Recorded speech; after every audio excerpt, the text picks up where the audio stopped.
दोस्तों नमस्कार, मैं हूं पराग और आज सबसे बड़ी खबर पर बातचीत करते हैं। साथियों, बहुजन समाज पार्टी के लिए एक दुखद खबर है जो मैं आज आपको इस वीडियो में बताऊंगा।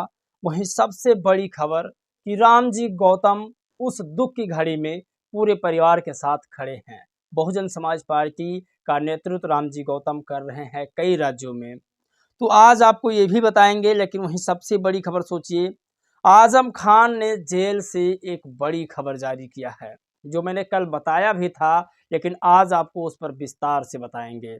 सबसे बड़ी खबर आ रही है महाराष्ट्र के कोलेवाड़ी गांव के तमाम लोगों ने ईवीएम का विरोध करके सुप्रीम कोर्ट से चुनाव फिर से कराने की मांग कर रखा है। आज ये भी आपको बताएंगे। लेकिन आप सोचिए, राजस्थान में बड़ी खबर जारी हुई है जिसको लेकर चंद्रशेखर आज़ाद ने लगातार मेहनत करने की कोशिश की है और ऐसे लोगों को सजा दिलाने की भी कोशिश की है। बड़ी खबर आपको बताएंगे कि लोग कहते थे कि असदुद्दीन ओवैसी भाजपा से नहीं मिल सकते हैं, तो आज वो तस्वीर भी आपको दिखाएंगे कि गिरिराज सिंह के साथ कैसे पूरे टीम के साथ असदुद्दीन ओवैसी मिलने पहुंचे हैं। साथियों, ये मिलना इत्तेफाक नहीं है। जब आप इसमें गौर से देखेंगे तस्वीर में, तो नीचे प्लेट में बिस्किट और प्याली में चाय रखी है।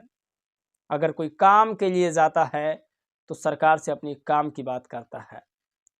रिश्तेदारी में तो चाय पानी सब कुछ होता है, ये भी आपको हम बताएंगे। वहीं आपको बता दें, असदुद्दीन ओवैसी ने इस तस्वीर पर पूरी तरीक़ा से आके स्टैंड दिया है, बताया है कि इस तस्वीर को मैंने क्यों खिंचवाया था। तो ये तमाम बड़ी खबर आज जो लगातार वायरल है उस पर बातचीत करते हैं। साथियों, इसमें अगर हम पहली खबर की बात करें तो पहली खबर यही आती है। आप ये तस्वीर देख सकते हैं। ये तस्वीर रामबरन सखावर की है जो मुरैना के मध्य प्रदेश के एक गद्दावर नेता रह चुके हैं बहुजन समाज पार्टी के, और बहुत ही मेहनती नेता रह चुके हैं। इनके अंतिम यात्रा में बहुजन समाज पार्टी की पूरी टीम शुरू से और अंत तक, यानी कि शमशान घाट तक साथ रही है। आपको बता दें, बहुजन समाज पार्टी ने इन्हें अपना सर्वश्रेष्ठ नेता मानती थी। मामला ये है मुरैना मध्य प्रदेश का, जहां पर पूर्व बसपा प्रत्याशी अम्बाह डॉक्टर रामबरन सखावर की हुई सड़क दुर्घटना में मृत्यु। तो ये बहुजन समाज पार्टी के लिए एक दुखद खबर है। खैर, आपको बता दें, बसपा कार्यकर्ता के दाह संस्कार अंतिम यात्रा में पहुंचे बसपा सांसद रामजी गौतम, साथ में प्रदेश अध्यक्ष रमाकांत दिप्पल पहुंचे अम्बाह दाह संस्कार अंतिम यात्रा संस्कार में हुए शामिल। मुरैना मध्य प्रदेश बसपा प्रत्याशी अम्बाह डॉक्टर रामबरन सखावर की दुर्घटना में हुई थी मौत, सड़क दुर्घटना में। तो ये खबरें तमाम वायरल हो रही है और इस खबरों पर रामजी गौतम ने खुद क्या लिखा है ये भी आपको बताएंगे, क्योंकि अब मैं पहले से देख रहा हूं बहुजन समाज पार्टी ज़्यादा एक्टिव नज़र आ रही है।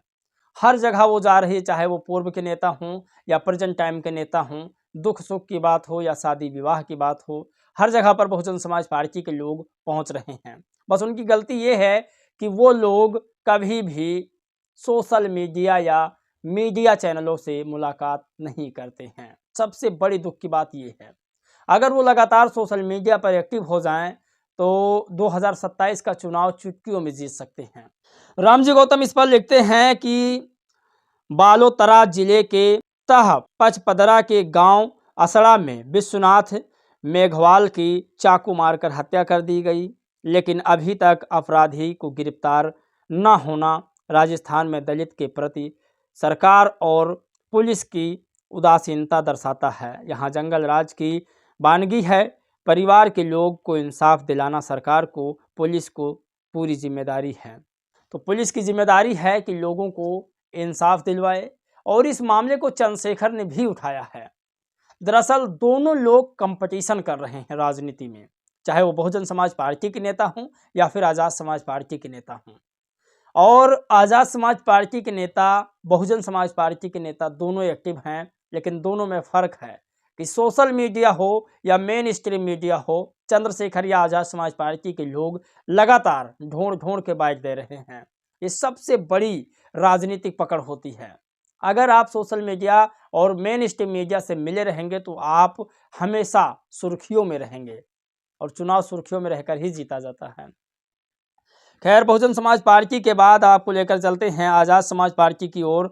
जो सबसे बड़ी खबर आज़ाद समाज पार्टी के राष्ट्रीय अध्यक्ष चंद्रशेखर आज़ाद ने पोस्ट की है। दरअसल यह खबर राजस्थान के ही बालोतरा में एक दिन दहाड़े व्यक्ति की, जिस तरह से मैंने अभी पहले बताया कि हत्या हुई है, जिसे बसपा के सांसद रामजी गौतम ने अपने एक्स पर पोस्ट किया था, उसी खबर को चंद्रशेखर आज़ाद ने भी लिखा है। लेकिन ये क्या लिखते हैं आप एक बार इसे भी समझिए। राजस्थान के बालोतरा में दिन दहाड़े रिहायशी इलाके में विश्वनाराम मेघवाल की निर्मम हत्या की घटना अत्यंत दुखद और भाजपा शासित डबल इंजन सरकार में कानून व्यवस्था की स्थिति पर गंभीर सवाल खड़ी करती है।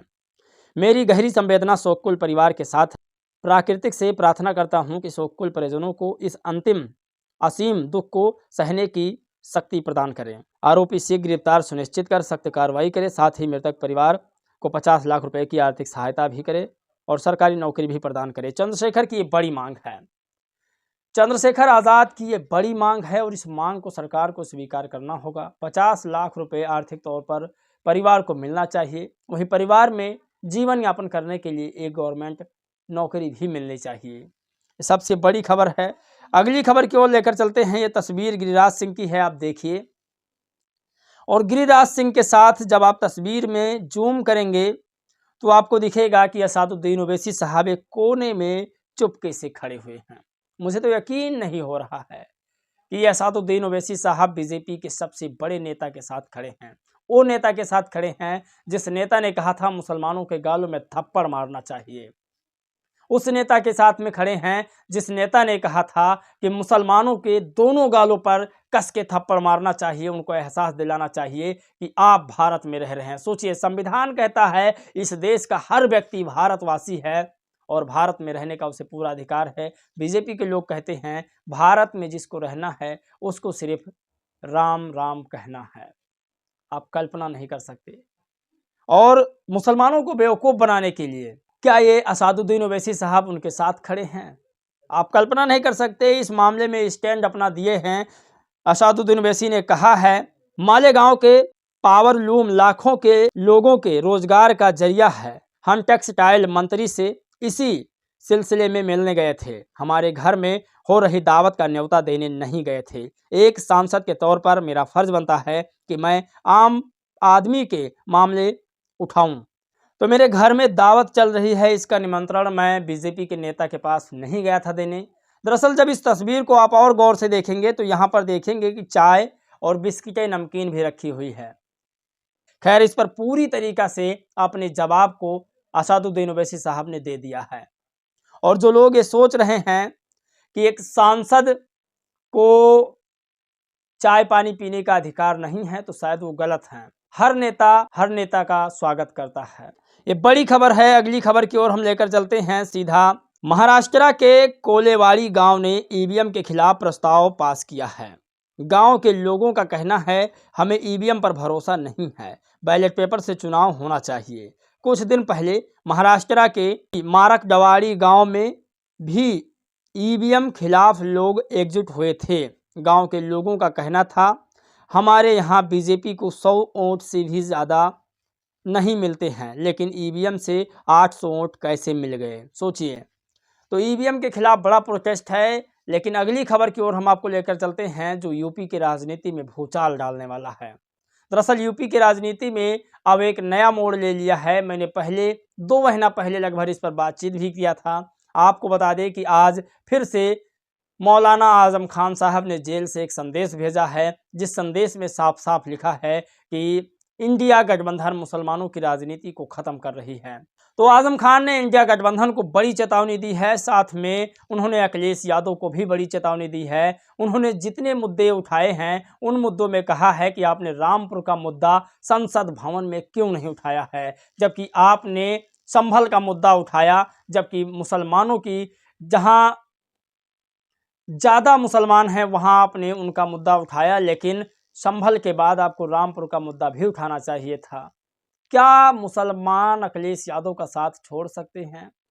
और क्या बहुजन समाज पार्टी सत्ता में वापस आ सकती है? सारे जवाब आप लोग जरूर दीजिएगा, क्योंकि सोशल मीडिया आपको पूरी आज़ादी देती है अपने सवाल को रखने का। इस वीडियो में दोस्तों बस इतना ही। जय भीम, नमो बुद्धाय।